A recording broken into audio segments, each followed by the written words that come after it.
David était l'homme selon le cœur de Dieu. Le prophète David était l'homme selon le cœur de Dieu. David était dans le cœur de Dieu.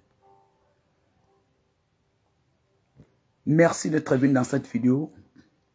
Vous êtes avec l'évangéliste Martin Théa de la mission Amour du Christ. Dans cette vidéo, le Seigneur a un message pour vous, un enseignement très puissant pour vous qui va changer votre vie. Et nous parlons du prophète David. Seigneur, je veux te remercier pour ton enfant qui me suit maintenant. Je veux te remercier pour ton fils, pour ta fille qui m'écoute maintenant. Je prie, Saint-Esprit, pour lui et je te demande de te révéler à lui, de lui révéler à lui-même et de permettre, Saint-Esprit, qu'il puisse être transformé, qu'il puisse connaître ta grâce et recevoir ta lumière au moyen de cette vidéo. Je lis tout esprit qui ne glorifie pas ta Seigneurie. Et je te prie d'ouvrir ton ciel sur nous et de te glorifier. Au nom de Jésus-Christ. Vous savez, bien-aimés, en tant que chrétiens, Dieu nous a appelés des ténèbres à son admirable lumière. Il a bel et bien dit. Le voleur ne vient que pour voler, égorger, détruire. Mais moi, je suis venu afin que les brebis aient la vie et qu'elles soient dans l'abondance. Donc, le but de Dieu pour vous et pour moi, c'est que vous ayez la vie éternelle, un, et deuxièmement, que vous soyez dans l'abondance. Donc, si vous avez la vie éternelle parce que vous avez accepté Jésus-Christ comme votre Seigneur, votre Sauveur personnel, mais que vous ne vivez pas dans l'abondance, vous ne voyez pas l'abondance dans votre mariage, dans vos études, dans vos finances, dans votre guérison, dans vos projets, dans vos activités, ça veut dire tout simplement que il y a un ça ne va pas. Et c'est pourquoi Dieu veut vous enseigner. Il veut vous sortir de l'ignorance. Parce que Dieu vous aime. Dans Jean 10, il dit le voleur ne vient que pour voler, égorger, détruire. Mais moi, je suis venu afin que les brebis aient la vie et qu'elles soient dans l'abondance. Donc, Jésus-Christ est venu pour que vous soyez dans l'abondance. C'est pourquoi il veut vous enseigner. Par cet enseignement, il veut vous sortir de l'ignorance. Par cet enseignement, il veut transformer votre cœur. Ce monde dans lequel nous vivons, la Bible dit que ce monde est dirigé par le diable, par Satan. Ce monde est gouverné par Satan. Vous voyez des humains prendre le devant et la première place, mais derrière, c'est la puissance de Satan. C'est une force spirituelle ténébreuse qui est derrière. C'est une inspiration de Satan. Ce monde est conduit par les pensées de Satan, par la volonté de Satan. C'est pourquoi par la grâce du Seigneur, Dieu voudrait renverser cette tendance, cette situation à notre égard.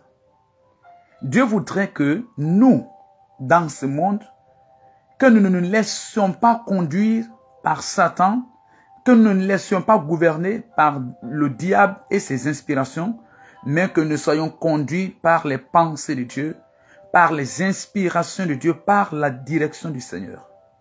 C'est à cela que nous pouvons remporter des victoires. Donc c'est pourquoi Dieu nous enseigne. C'est pourquoi la Bible est là. C'est pour ne pas que le diable ait avantage sur nous dans ce monde.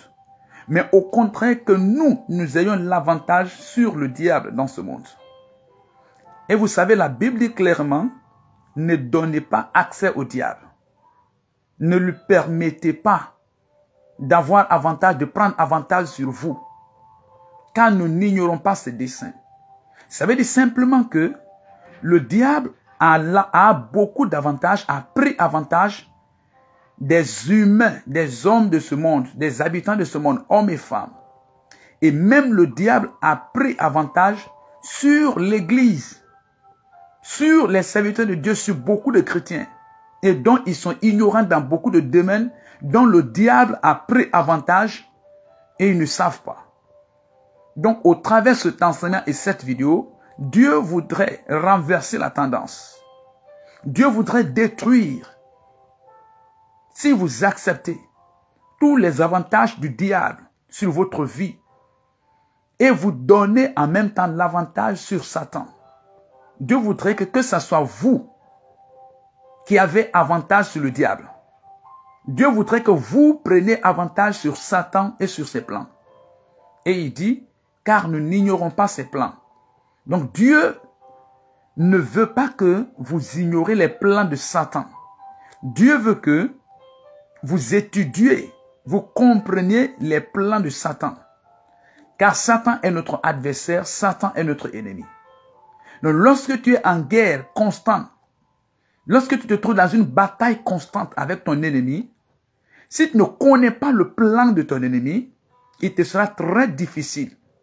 Mais lorsque tu connais ses plans, tu peux le renverser. Tu peux le vaincre. Donc c'est pourquoi la Bible dit que nous ne devons pas ignorer les plans de Satan. Et dans cet enseignement, dans cette vidéo, Dieu veut exposer les plans de Satan. Dieu veut exposer les plans de Satan. Il veut renverser les avantages que le diable a sur votre vie. Et en même temps, Dieu veut vous donner avantage sur le diable, sur l'ennemi. Je prie pour vous que votre cœur soit ouvert. Je prie pour vous que vous receviez la grâce et la lumière de Dieu, afin qu'au moyen de cet enseignement, de cette vidéo, que vous puissiez avoir l'avantage sur tous vos ennemis au nom puissant de Jésus-Christ. Lorsque nous venons à l'église, lorsque nous donnons notre vie à Jésus, bien aimé, ce n'est pas pour souffrir. Ce n'est pas pour souffrir. Ce n'est pas pour être misérable. C'est pour prospérer que nous avons choisi Jésus-Christ. C'est pour prospérer, c'est pour réussir, c'est pour bien vivre, c'est pour être mieux que nous avons choisi Jésus-Christ. Et lui-même, il nous a promis cela. Lorsque Pierre lui pose la question, il dit, nous avons quitté nos pères, nos frères et sœurs, nos amis, nos terres, nos maisons, nos femmes, nos enfants. Nous avons tout quitté pour te suivre. Quelle sera notre récompense? Jésus lui dit, quiconque aura quitté son père, sa mère, sa femme, ses enfants, ses terres, à cause du moi et du royaume de Dieu, il recevra 100 fois dans ce monde présent ce qu'il a perdu, et il aura en même temps la vie éternelle. Donc, vous voyez, dans ce monde présent, Jésus nous a promis la prospérité, bien sûr, avec des persécutions.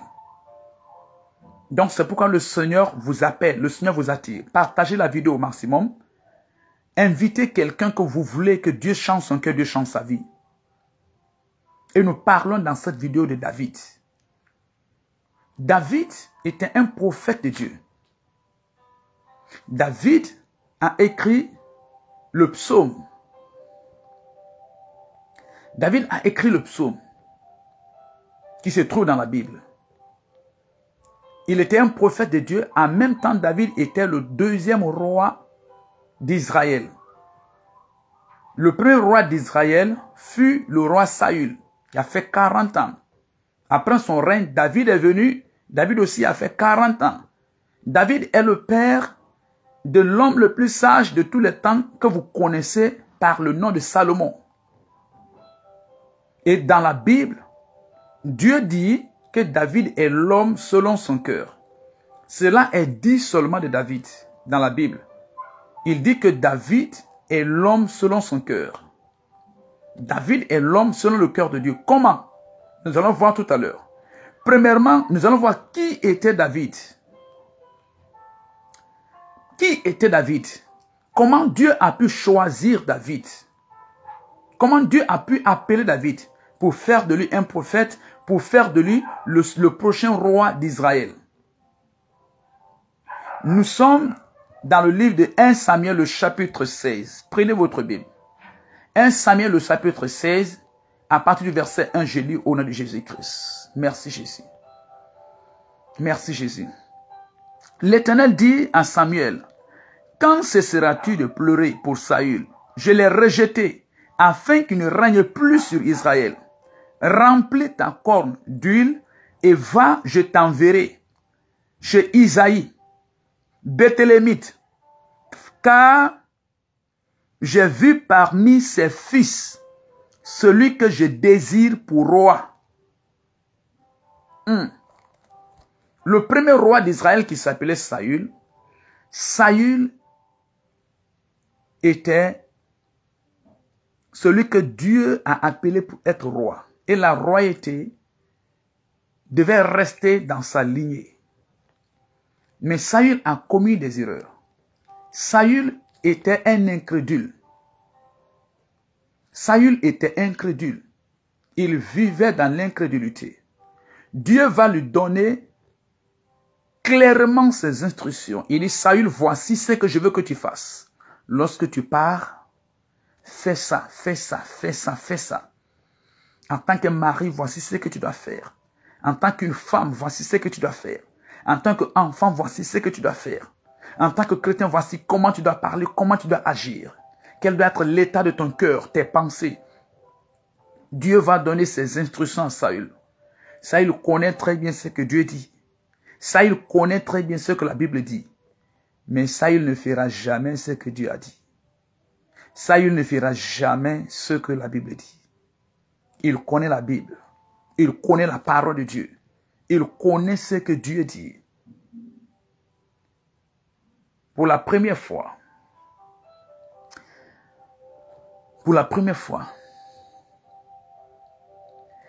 Dieu dit à Saül, il dit, va à Amalek et tue tout le monde. Nous ne savons pas pourquoi Dieu a donné cette instruction, cet ordre. Il dit, va à Amalek. Amalek était un pays qui s'était opposé à Israël lorsque Israël avait quitté l'Égypte. Et il était dans le désert. Israël devait traverser. Ce peuple non organisé d'abord. Ils ne sont même pas organisés d'abord. Ils cherchent à s'organiser. Ils n'étaient même pas une armée d'abord. Ils n'avaient même pas d'armée d'abord.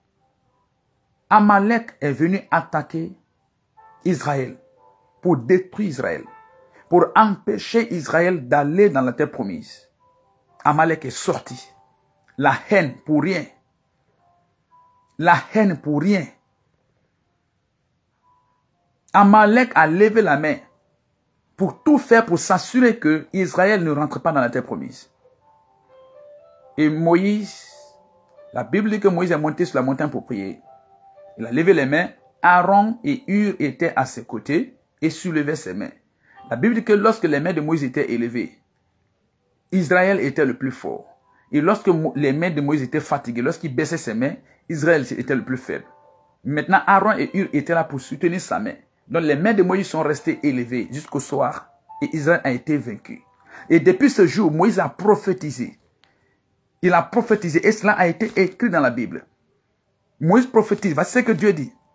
Il dit, puisque Amalek est sorti pour faire la guerre à Israël, à partir d'aujourd'hui, ce n'est pas à Israël que Amalek a provoqué la guerre. C'est à l'Éternel des armées, au Dieu d'Israël. Il dit, il y aura guerre entre Amalek et l'Éternel. Entre Amalek et l'Éternel, d'année en année.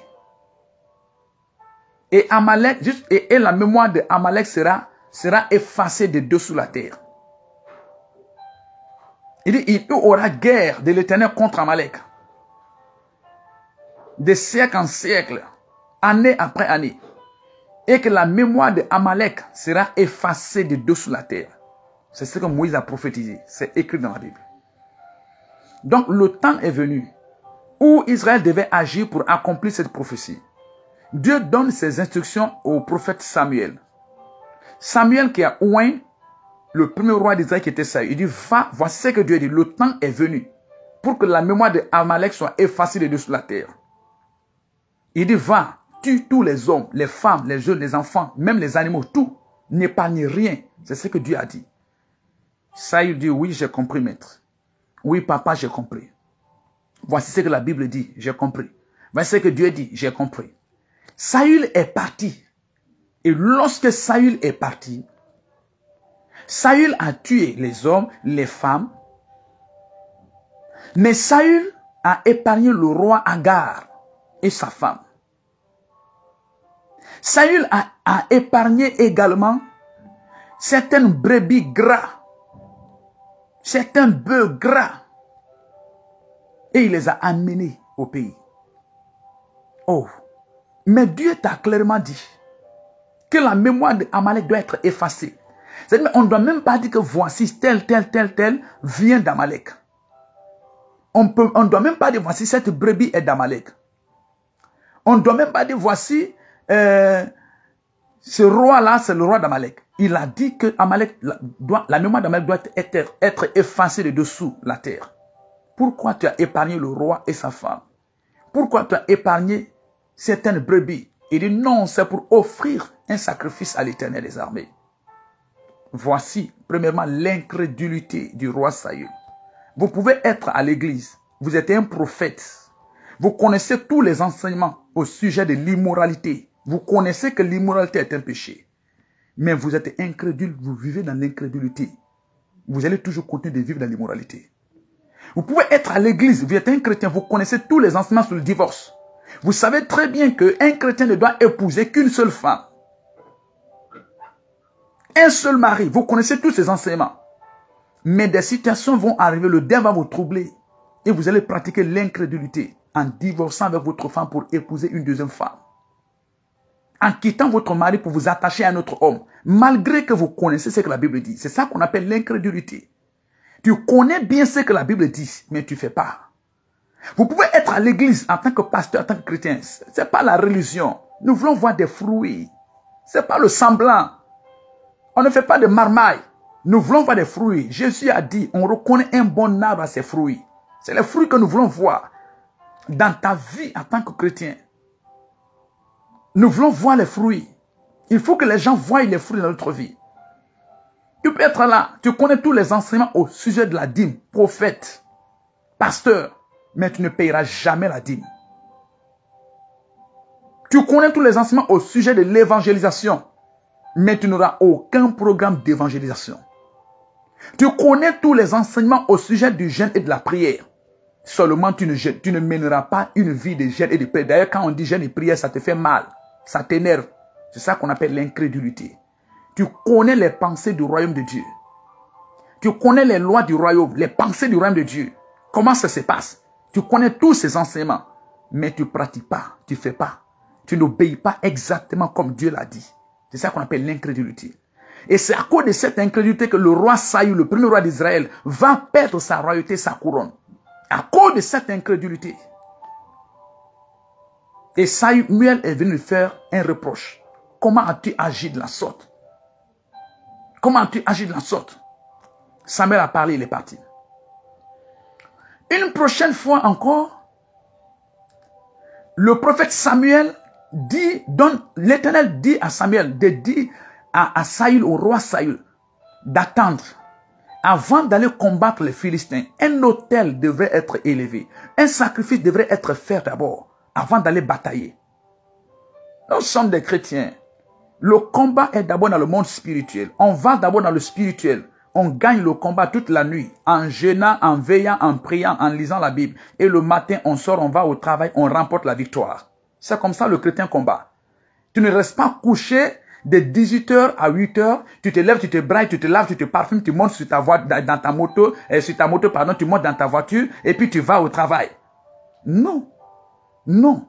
Nous avons une stratégie de bataille. La bataille la bataille commence dans le monde spirituel.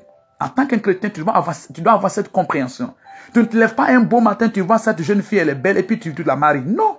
Tu vas dans le spirituel, tu pries, tu demandes la volonté de Dieu avant de la marier. Tu ne te lèves pas un beau matin et tu commences à acheter un terrain, construire des maisons. Non. Tu vas d'abord dans le spirituel. Tu jeûnes, tu pries, tu consultes l'Éternel. Qu'est-ce que Dieu pense au sujet de ce terrain? Oui, j'ai l'argent. Oui, j'ai les moyens pour construire des maisons. Oui, j'en ai besoin. Tout le monde a construit. Mais qu'est-ce que Dieu pense? On va d'abord dans le spirituel. On consulte d'abord l'Éternel, les pensées de Dieu. Et ce que Dieu nous a dit, quand on se réveille, c'est ce que nous pratiquons. Donc, Israël devait faire d'abord un sacrifice. Israël devait offrir d'abord un sacrifice à l'Éternel avant d'aller combattre les Philistins. C'est pourquoi Dieu dit à Samuel, le prophète Samuel, dit au roi Saül d'attendre. le 7e jour, sur le champ de combat, de bataille, de ne pas attaquer l'ennemi, de ne pas attaquer les Philistins, quels que soient les bruits que les Philistins, les ennemis vont faire autour, quel que soit comment ils vont crier, ils vont s'organiser, ils vont faire des trucs dans le but de te renverser. Samuel dit à Saül, ne sois pas troublé, reste en paix, c'est moi l'Éternel, c'est moi qui combats. Tu m'attends le 7e jour, je viendrai, moi, le prophète, je suis le sacrificateur. Toi, tu n'es que le roi. Moi, je suis le sacrificateur. Mon rôle, mon travail, mon devoir, c'est d'offrir des sacrifices à l'Éternel. C'est pourquoi je suis sacrificateur. Donc, Samuel dit, attends, le 7e, je viens, j'offrirai un sacrifice à l'Éternel. Je vais élever un autel de victoire. Je vais renverser spirituellement les autels des Philistins. Remporte la victoire dans le spirituel. Et ensuite, nous allons aller sur le champ physique et on va les battre. Saül a entendu le 1er jour, le 2e jour, le 3e jour, le 4e, le 5e jour, le 6e jour, le 7e jour, très tôt le matin, il dit c'est le 7e jour. Paf, il n'a pas entendu une minute de plus. Lui-même, Saül, il s'est fait sacrificateur. Il a pris le devant, parce que le peuple le quittait. Les soldats le quittaient en voyant les ennemis, les Philistins, crier, pousser des cris. Les gens le quittaient. Les gens le quittaient pour dire, ah, tu es seul maintenant, tu es seul. Tu vas voir, tous les meilleurs t'ont quitté. Toutes les meilleures personnes qui pouvaient te soutenir, qui pouvaient t'aider, eux aussi, ils ont quitté, tu es seul maintenant. Donc, Saül s'est laissé effrayer par ses sauges. Et il voit en même temps l'ennemi avancer. Donc, il a fait l'irréparable. Il a pris la place, il jouait le rôle d'un sacrificateur, il n'était pas un sacrificateur. Il a eu un problème avec Dieu. Il a offert le sacrifice. À peine de finir d'offrir le sacrifice, le prophète Samuel vient. Samuel dit, qu'as-tu fait? Qu'as-tu fait? Pourquoi tu es si incrédule? Tu connais bien les ordres de Dieu. Dieu te donne clairement ses ordres et ses instructions. Mais tu n'obéis jamais. Tu ne fais jamais ce que Dieu te défait. Pourquoi tu agis de la sorte, Saül? Il dit, à partir d'aujourd'hui, l'Éternel te rejette comme roi. Il te rejette comme roi. Il dit, la royauté devait rester dans ta lignée de génération en génération. Mais puisque tu es incrédule, tu écoutes la parole de Dieu, mais tu ne pratiques jamais. Tu connais bien ce que Dieu dit, mais tu ne fais jamais. Il dit, l'Éternel t'a rejeté et il s'est choisi un homme qui est plus meilleur que toi. C'est pourquoi dans 1 Samuel, le chapitre 16, le verset 1, l'Éternel dit à Samuel, quand cesseras-tu de pleurer pour Saül? Je l'ai rejeté afin qu'il ne règne plus sur Israël. Remplis ta corne d'huile et va, je t'enverrai chez Isaïe, Béthélémine, car j'ai vu parmi ses fils celui que je désire pour roi. Et Samuel, ça fait mal à Samuel. Oh, je ne voulais pas que Saül perde la royauté. Je ne voulais pas que Saül soit égaré. Dieu dit, hey, il n'y a pas à faire de pleurs, il n'y a pas de sentiments ici. Il est incrédule. Un incrédule ne peut pas rentrer dans les promesses de Dieu. Il n'a pas la foi. Il ne marche pas d'après les pensées de Dieu. Il connaît bien ce que Dieu dit, mais il ne fait pas. Dieu dit, je l'ai rejeté. Je prie que Dieu ne vous rejette jamais au nom puissant de Jésus-Christ. Je prie que Dieu ne vous rejette pas au nom de Jésus-Christ. Alors, commencez à pratiquer ce que Dieu vous dit. Ce que Dieu dit dans la Bible. Commencez à mettre en pratique ce que vous avez appris à l'église, dans la Bible. Ce n'est pas une religion. Mettez en pratique. Vous n'avez pas besoin qu'un pasteur vous enseigne.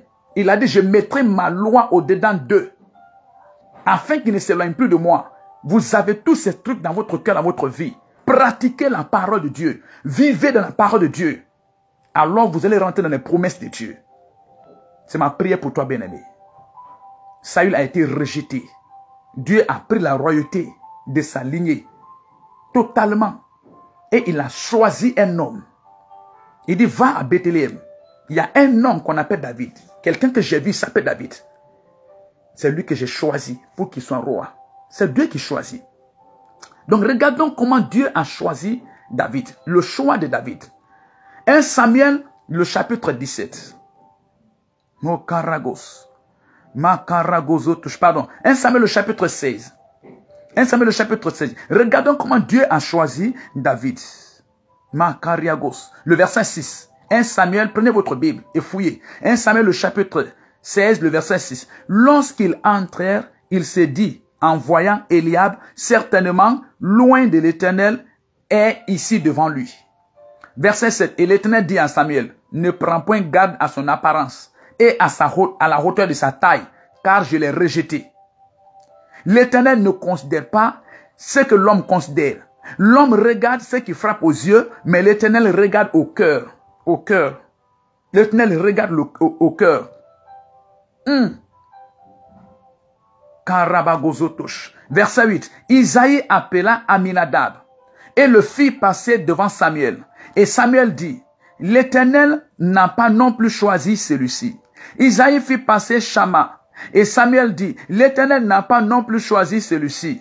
Isaïe fit passer 7 de ses fils devant Samuel. Et Samuel dit à Isaïe, l'Éternel n'a choisi aucun d'eux. Donc Samuel est arrivé à Bethléem. Il est arrivé à Bethléem pour choisir le roi dans la famille d'Isaïe, le père de David.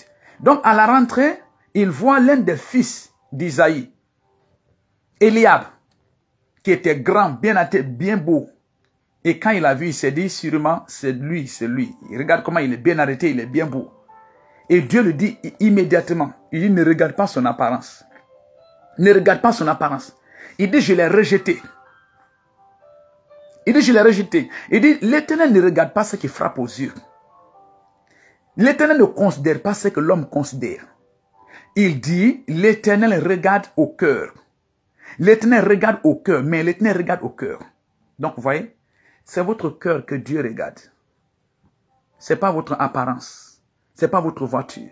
Ce n'est pas votre maison. Ce n'est pas vos diplômes. Ce n'est pas votre façon de travailler, votre force. C'est l'état de votre cœur que Dieu regarde.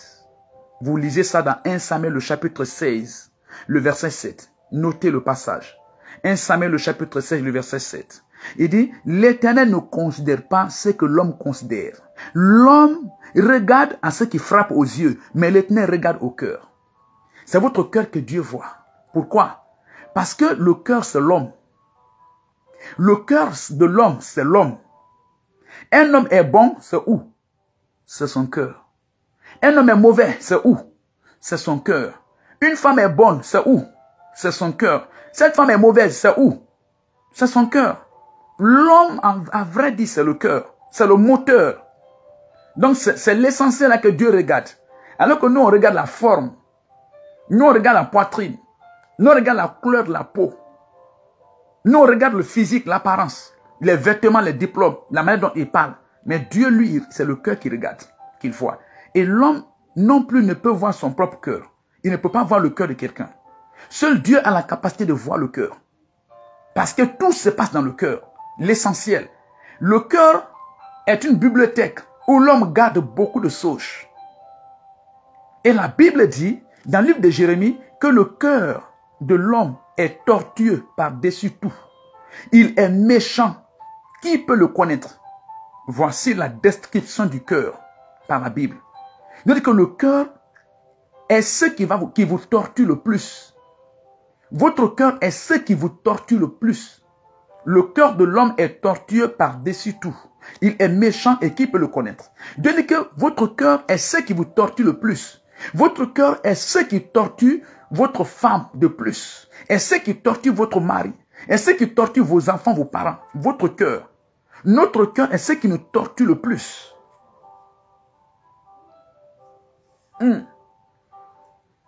En tant qu'enfant, à la maison, chez nous, vous allez faire des choses qui ne glorifient pas le Seigneur. Vous allez présenter un comportement bizarre, une stupidité, et votre mère vous corrige parce que vous avez mal agi. D'abord, votre cœur vous a conduit à poser une mauvaise chose, à poser un mauvais acte. Votre mère vous corrige. Le temps de manger, maman dit, viens, on va manger, et tu vois ton cœur dit, refuse, ne mange pas. Ton cœur t'a torturé 2 fois. Ton cœur a fait que ton corps a été chauffé par maman. Parce que tu as posé un acte qui n'est pas bien. Maman a pris la chicotte et elle a bien chauffé ton corps. C'est le cœur qui t'a mis dans ça. Ensuite, l'heure de manger, maman dit, viens, on va manger. Et ton cœur te dit, tu vois, elle t'a frappé, elle t'aime pas, elle est méchante. Donc refuse. Et tu dis, je ne mange pas. Toute cette nuit, Tu te punis toi-même, tu ne manges pas. Et tu trembles, tu souffres, tu ne manges pas. Qu'est-ce qui est en train de te torturer comme ça et de te détruire? Ton cœur. Dans le cœur, l'homme garde la haine.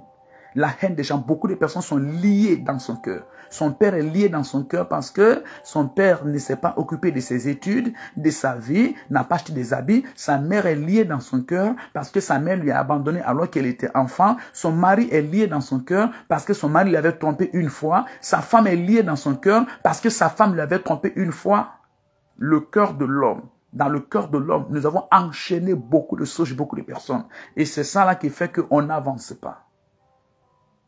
C'est ça là qui fait qu'on n'avance pas. Dans le cœur de l'homme, il y a la haine, il y a le manque de pardon, il y a l'amertume, il y a la colère, il y a la rébellion, il y a l'orgueil, il y a le rejet, il y a l'incrédulité. Il y a beaucoup de mauvaises choses dans le cœur de l'homme. C'est pourquoi Dieu, lui, il traite avec le cœur. Dieu traite avec le cœur. Il ne traite pas avec l'apparence. Donc, le frère de David, Eliab, est sorti. Et il a vu, Dieu a vu, il dit non. Il dit à Saül, ne prête pas attention à celui-ci. Il dit, je l'ai rejeté. Je l'ai rejeté, c'est pas lui. Dans son cœur, il y a la haine. Dieu a vu dans son cœur, il voit la haine. Dans son cœur, il y a le manque de pardon. Dans son cœur, il y a l'incrédulité. Dieu voit ça. Dans son cœur, il y a le rejet. Dieu dit, non, non, non, je le rejette. Je ne peux pas prendre celui-ci pour le faire de lui le roi d'Israël. Non. Je le rejette. Samuel avance. Isaïe a appelé un autre fils, le deuxième fils qui s'appelait Aminadab. Aminadab vient, il fit passer devant et l'Éternel dit, il dit, je l'ai rejeté. Je n'ai pas choisi non plus celui-ci. Aminadab aussi est venu. Dieu a regardé son cœur. Son cœur, c'est là où Dieu fait le texte. C'est là où Dieu fait le texte. Or, nous les humains, c'est l'apparence. C'est les habits. C'est ce qu'il dit là. Mais Dieu, lui, il traite avec le cœur. Aminadab aussi est passé. Dieu a vu son cœur. Dieu voit la paresse. Dieu voit l'orgueil dans son cœur. Dieu voit l'incrédulité dans son cœur. Dieu voit le manque de pardon, les stupidités, les choses qui ne sont pas le plan de Dieu. Les affaires de Dieu ne sont pas dans son cœur. Dieu dit non, non, non. Il dit c'est pas celui-ci. Il dit passe. Après Aminadab, Shama, ils ont appelé Shama dans le verset 9. Le troisième est venu, Shama. Shama est venu, Dieu a regardé aussi son cœur. Dieu voit que dans le cœur de Shama, il n'y a pas la prière, il n'y a pas le jeûne. Il ne pense pas à Dieu. Dieu n'est pas dans son programme.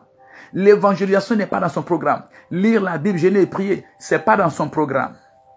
Gagner des âmes, transformer des vies n'est pas dans son programme. Dans son programme, c'est comment réussir, comment acheter des voitures, des motos, des habits, des maisons. On dit que oui, lui, il est arrivé. C'est ce qui est dans son cœur. Un point, c'est tout. Le plan de Dieu, aucun projet de Dieu, aucun programme de Dieu n'est dans son cœur. Dans son cœur, il y a la haine. Il y a le manque de pardon. Il y a l'amertume. Il y a la colère. Il y a le rejet. Il y a l'incrédulité. Dans son cœur, Dieu a vu ça. Il dit non, c'est pas lui.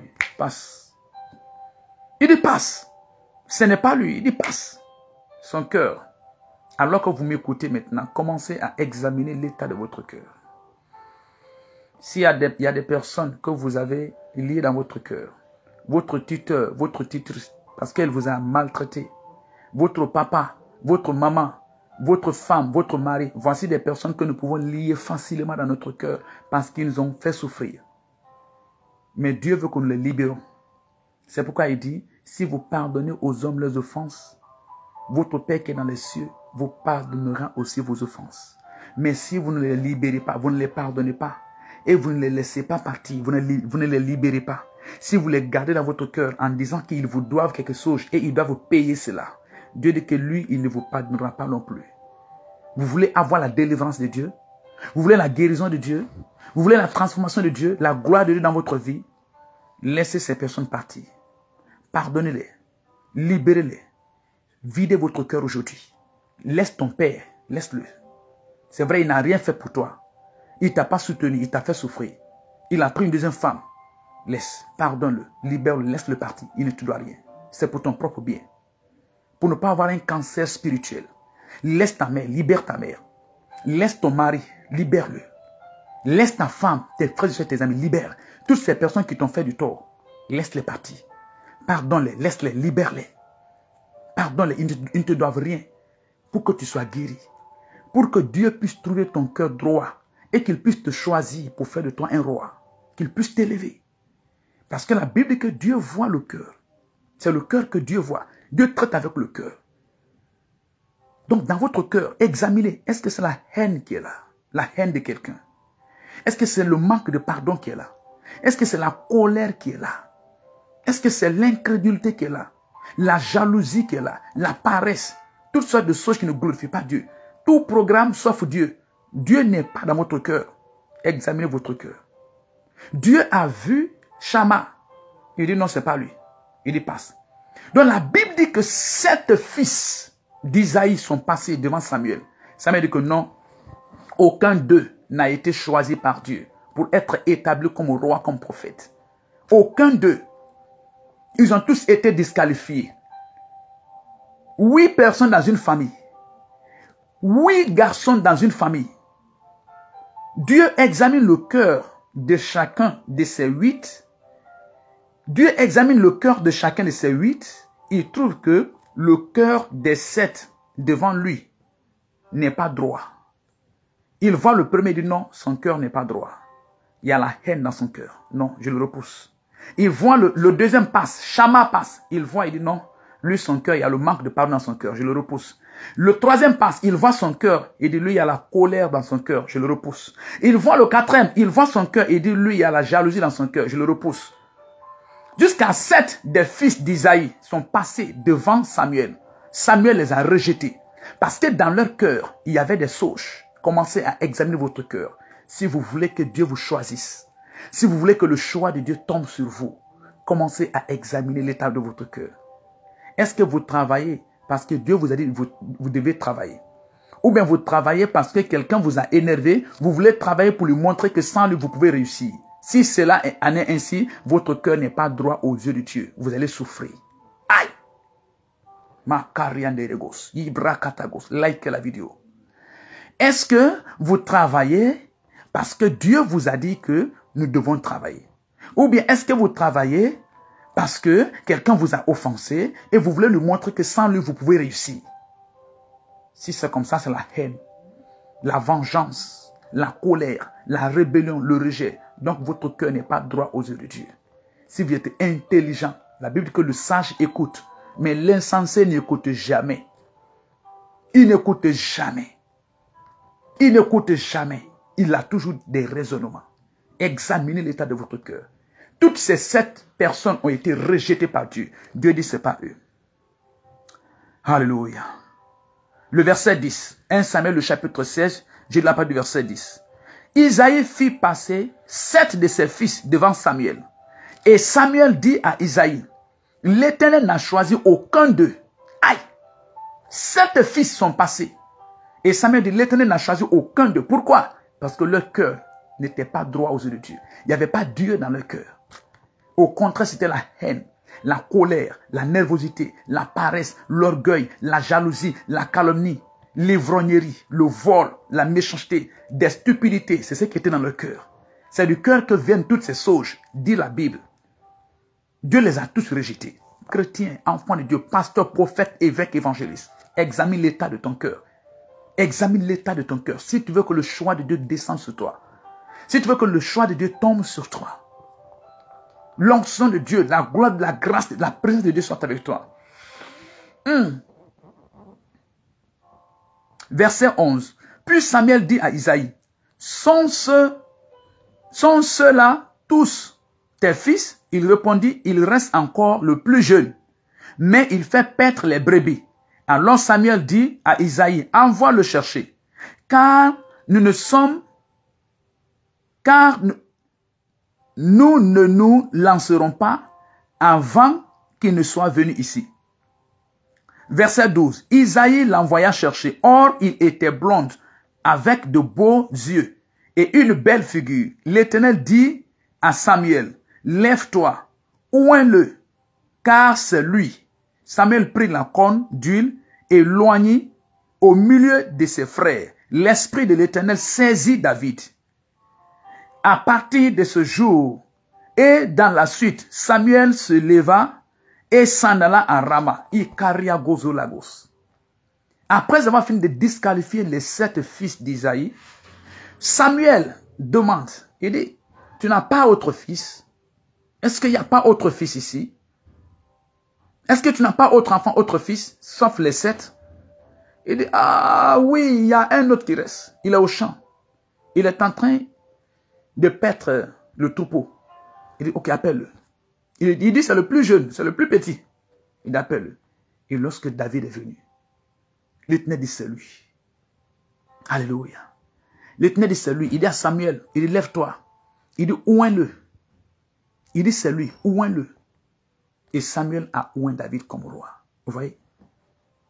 Dieu a vu le cœur de David. Regardez, quand vous étudiez même, tous les autres fils sont à la maison. Ils mangent, ils boivent, ils font toutes sortes de stupidités.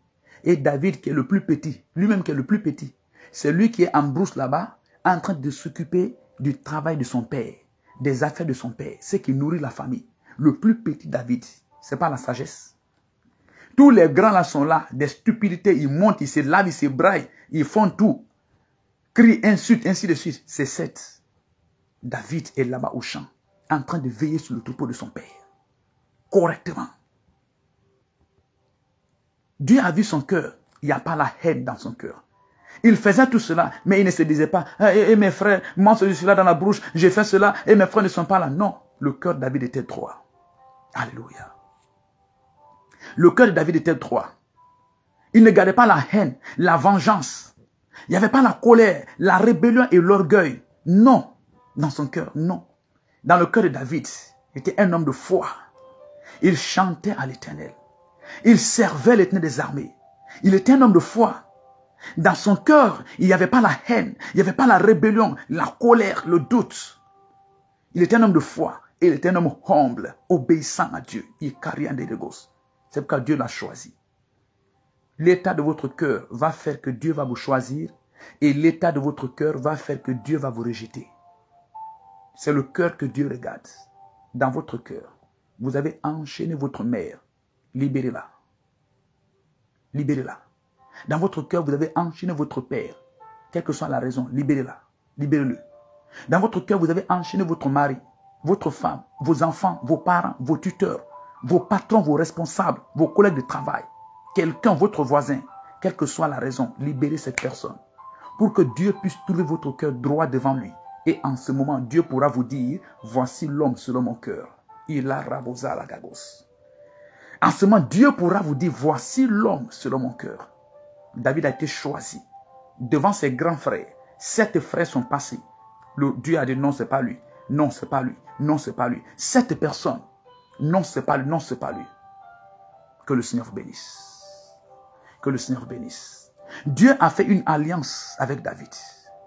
David, dans 1 Samuel, le chapitre 17, Israël se trouve en bataille avec les Philistins. Pendant 40 jours, Goliath est en train d'insulter Israël. Tout le monde, personne ne pouvait oser.